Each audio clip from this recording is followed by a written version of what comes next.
Oi, pessoal. De acordo com a nossa enquete, ficou escolhido que a maioria das pessoas escolheram que eu falasse sobre como estimular os hábitos saudáveis na infância.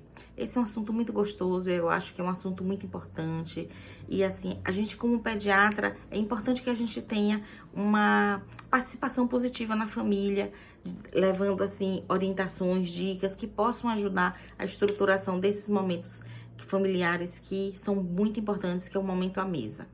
Então, pensando em hábitos alimentares, a primeira coisa que a gente tem que falar sempre é rotina. A gente, como família, precisa estabelecer uma rotina. Horário de acordar, horário de se alimentar, horário de tomar banho, os horários de fazer as atividades, o horário de se recolher para dormir. Então, assim, todas essas coisas são importantes e vão ter um impacto muito positivo na vida da criança.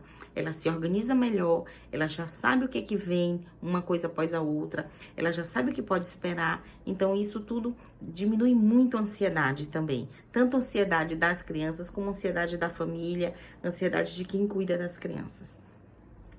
Vou trazer logo a primeira dica, assim, vamos começar da hora que acorda. Como é que a gente deve acordar as crianças? Dentro dos hábitos saudáveis, é você acordar a criança sem estresse, sem agonia, sem correria. Então, acordar sempre com um beijinho, com a musiquinha, contando uma historinha rápida. Então, assim, fazendo cócegas. Então, essa é uma forma legal para acordar a criança.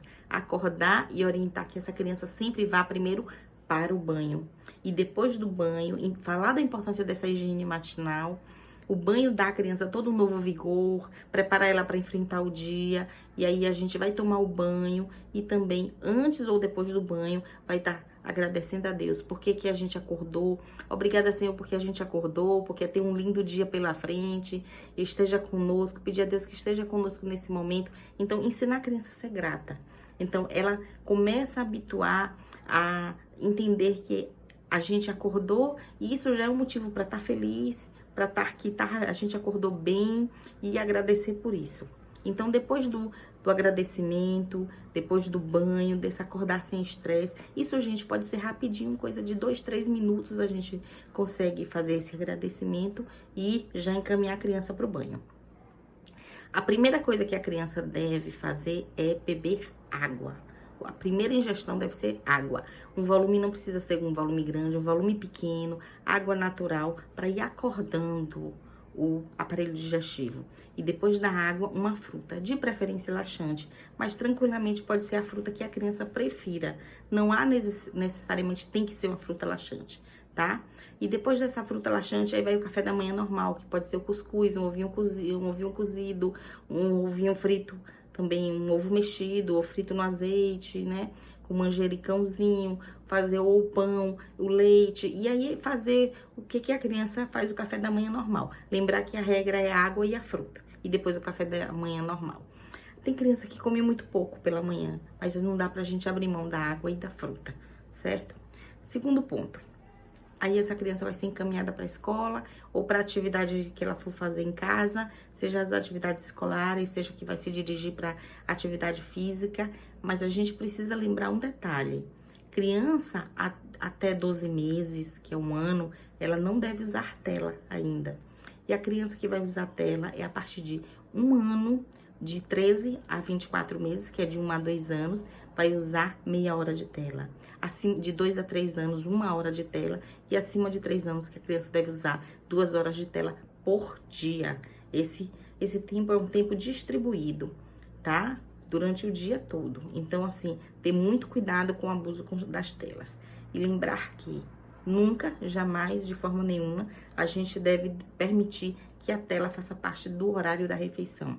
A criança não deve comer assistindo nem a televisão junto com a família, nem um iPad do lado, nem o telefone, celular, assistindo alguma coisa, um desenho, seja lá o que for, uma música. A música é para ouvir, não é para ver, né? Durante a refeição. Então, assim, a criança entender que o horário da refeição é um horário importante, é um horário em que todo mundo se dedica a ele, colocando isso como algo principal e precisa que haja interação entre todos os membros dessa família.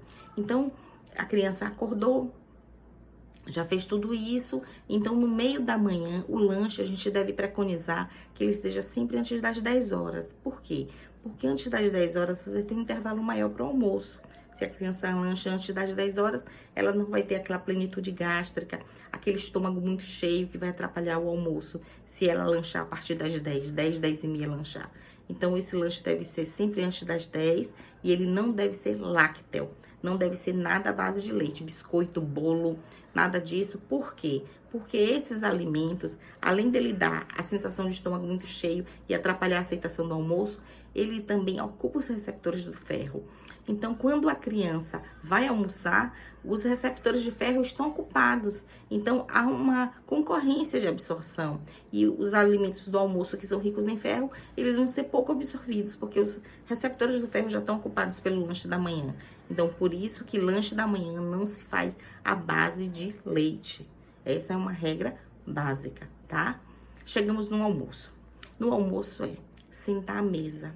Sempre lembrar que a postura é muito importante, né? Como é que se senta à mesa, como é que se conversa à mesa, pedir por favor, passe para passar um prato, para ser servido, tudo pedir por favor.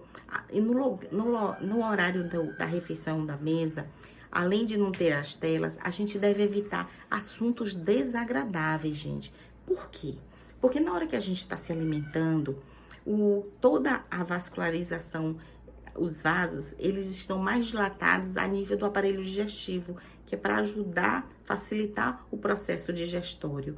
Então, quando a gente vê assuntos desagradáveis, a tendência é que haja uma vasoconstricção, que os vasos, em vez de se dilatarem, eles se fecham. Então, isso atrapalha a digestão, atrapalha o trabalho do aparelho digestivo. Por isso que não se deve falar assuntos desagradáveis à mesa. Isso é importante passar isso para as crianças, né?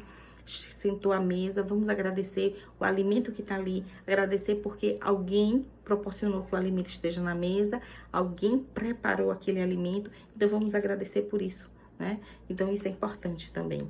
Nas famílias que tem a oportunidade, se você puder, a criança já é maior, ela puder ajudar a colocar a mesa, participar da organização dessa refeição, é muito bom, né? Se ela já ajuda a colocar a mesa, se ela, desculpa, se ela já participa desse processo, já pode participar sem correr risco de se machucar, de quebrar alguma coisa, isso é muito válido. E estando na mesa, a mesa é um momento de comunhão, é um momento de partilha, e isso fica para a vida toda, isso é importante, isso ajuda a construir laços, e isso ajuda a construir as memórias afetivas, tá? Então, vamos fazer essa refeição e vamos ter as outras regras também, que é os tipos de alimento. O que tem que ter?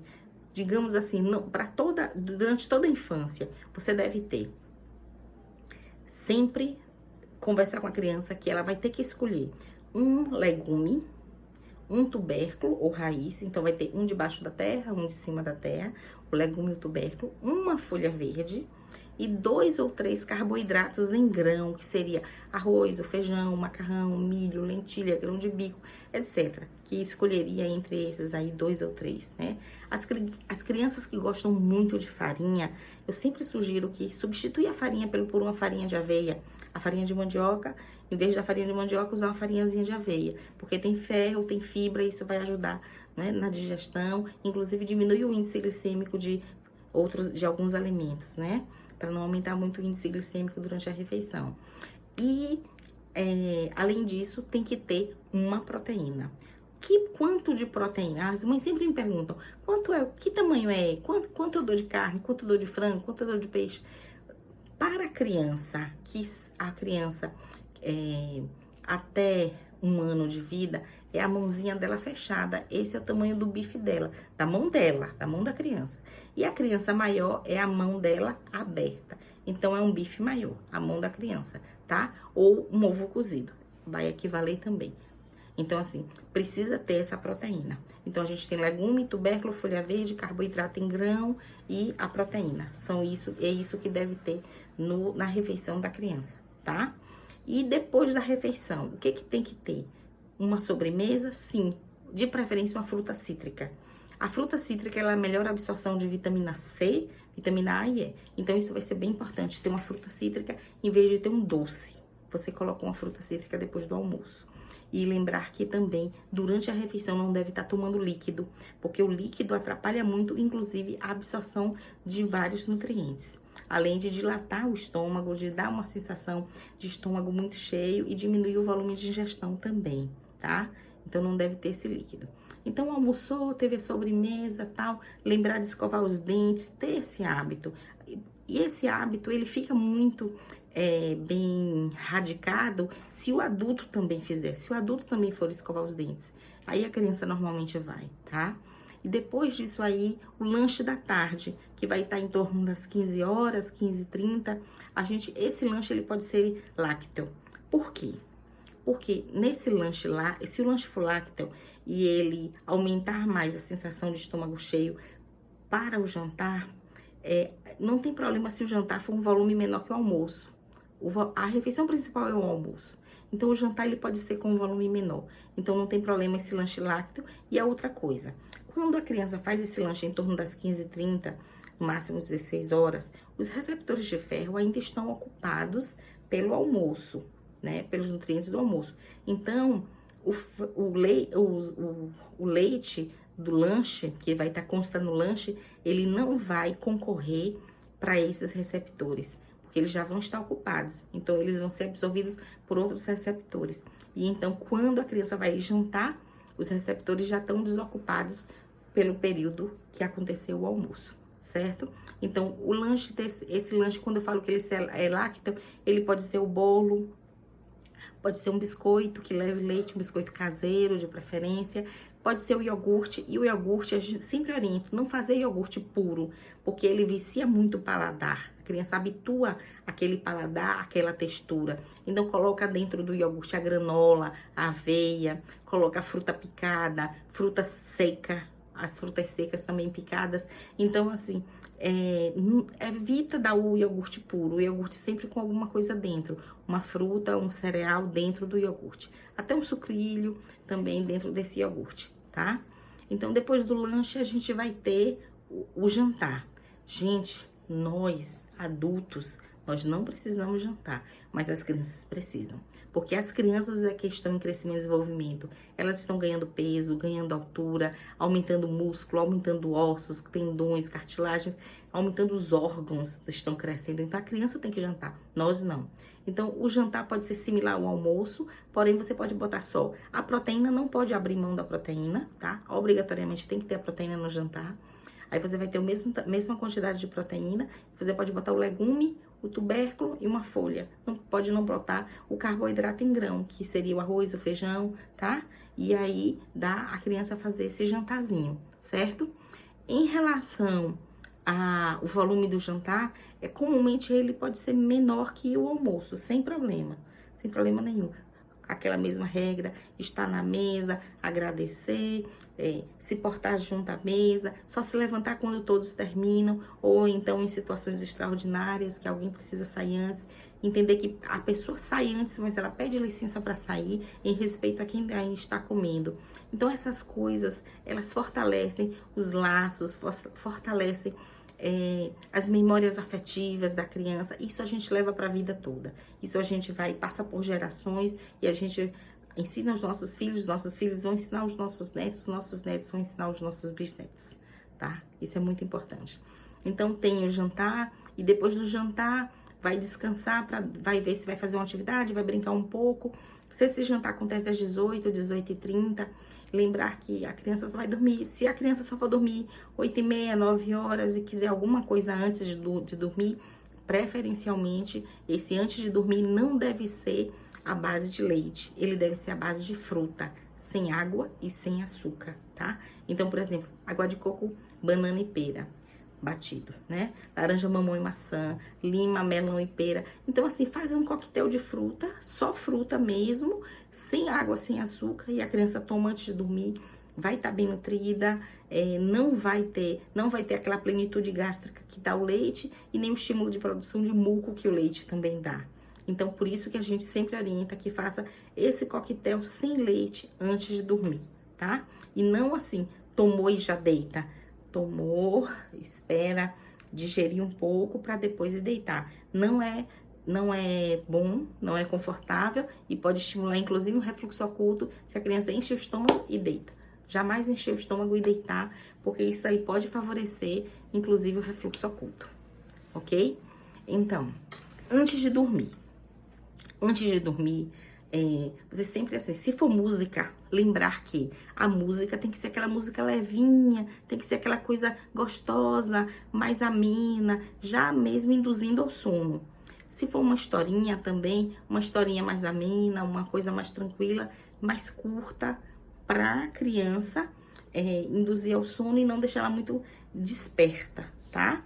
E lembrar que quando a gente coloca a criança para dormir, a gente vai orar, ensinar a criança a orar, agradecer a Deus pelo dia, pedir por uma noite de paz, uma boa noite, se despedir de todo mundo, deu boa noite, e aí a gente não deita, a criança vai deitar e quer que você fique perto.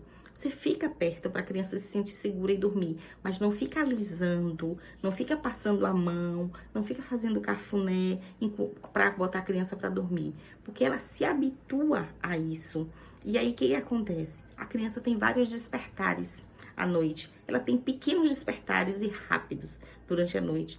E se você habitua ela a dormir com alguém alisando a mão, alisando a cabeça, alisando o bracinho, ela vai, à noite, quando ela acordar, ela vai precisar disso aí. Ela vai precisar de alguém passar a mão, de alguém alisar, para ela reconciliar o sono. Porque ela fica como se fosse esse gatilho. Ela precisa sempre do gatilho para estimular o sono. Então, o gatilho não pode ser o toque. Porque esse toque, até fazer dormir, vai habituar a criança e ela acorda várias noites e vai precisar do toque. Então, tenta já contar a historinha, fazer o carinho. Agora você vai dormir, eu tô aqui de junto, você vai dormir. E aí fica ali, até cantando, baixa a voz, baixa, até a criança conciliar o sono e aí deixar ela dormir sozinha na caminha dela, tá? Eu espero que isso tenha ajudado a vocês, as famílias. Eu espero que isso seja, assim, sejam dicas que possam trazer algo de bom, né? Porque essas coisas que a gente constrói, que as crianças constroem, é uma memória afetiva muito boa, que ajuda a gente em muitos momentos na vida, tá? Eu posso dizer da altura dos meus 51 anos, que essas coisas, essas memórias afetivas positivas, elas nos fortalecem em momentos difíceis na vida da gente. Então, eu espero que isso possa contribuir, que vocês possam implantar algumas dessas colocações que eu transmiti aqui, tá? E quero pedir também a vocês que, caso vocês tenham algum tema que gostaria que eu falasse, que a gente possa fazer alguma troca, fala comigo no direct do Instagram, manda uma mensagem, fala lá e diz o que vocês querem, que eu vou tentar falar aqui e ajudar da melhor forma possível, tá? Um abraço.